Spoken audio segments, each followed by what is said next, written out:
proximity to the Catskill Mountains of upstate New York. Many of them were seeking escape from the cramped, sweltering tenements of the Lower East Side where tuberculosis was rampant. But in the 1920s, 30s, and 40s, many hotels in upstate New York explicitly barred Jews.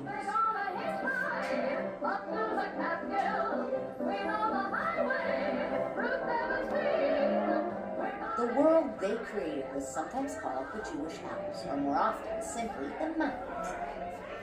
But over time, another name had more staying power, the Borscht Belt, a playful riff on the Bible that referenced the nourishing beet soup cherished by Eastern European immigrants. At its peak, the Borscht Belt supported nearly 1,000 hotels, bungalow colonies, and rooming houses, a constellation of accommodations that included Olympic-sized pools, skating rinks, ski slopes, and glamorous nightclubs that drew top talent from New York City. You know that picture that I have up in the hallway above the book? Sprawling resorts like Grossinger's, the Concord, Browns, and the Netherlands became household names, synonymous with 16th century modern glamour, and a touchstone for millions of upwardly mobile Jews hungry for a slice of the American dream. Here we are in the Catskills, and I'm starving. Where can you get a decent meal around here?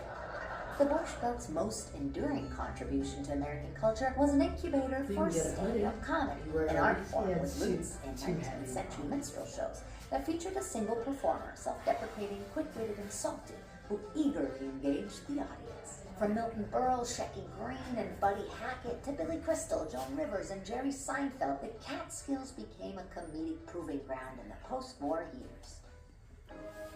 From the butcher and some Tom. And it was an inexpensive way to get out of the hot city for the summer.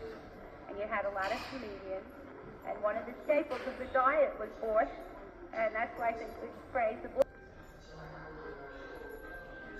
The great wave of immigration at the turn of the century included nearly 250,000 Jews fleeing persecution in Eastern Europe. The vast majority settled on New York's Lower East Side. There they formed a cramped city with inner city. They had their own language, Yiddish, and customs alien to American society. They were desperately poor, and for security they clung to family, friends, and to the traditional values of their culture. While it protected Jewish culture, the ghetto was a place not without vice and crime. In summer, it was made unbearable by heat and disease. To get away to the country was everyone's romantic dream.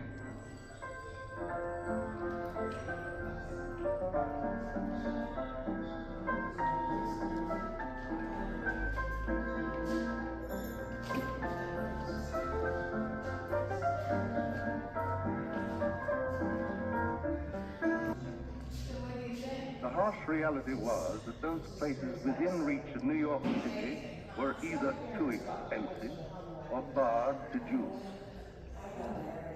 But in the early years of this century, a few immigrant families began to move out of the city and into the countryside, not as vacationers, but as farmers. They bought dilapidated farms at low prices 100 miles northwest of the city in the Catskill Mountains. By the year 1910, 1,200 Jewish families had settled in Sullivan County. But the soil was poor, living hard.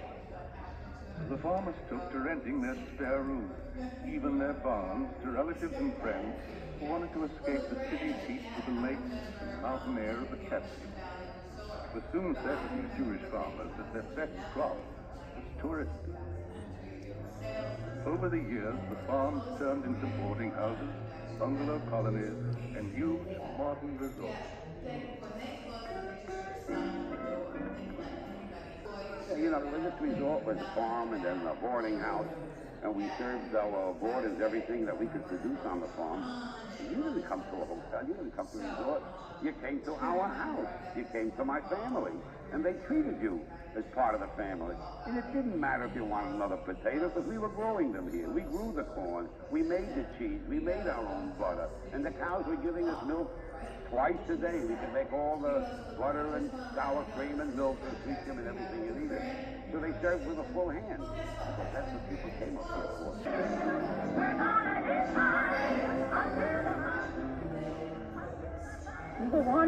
ones. Now we like to have a place to stay. Well, for my part, we're gonna move me and Hooly Billy. Let it go, Belle.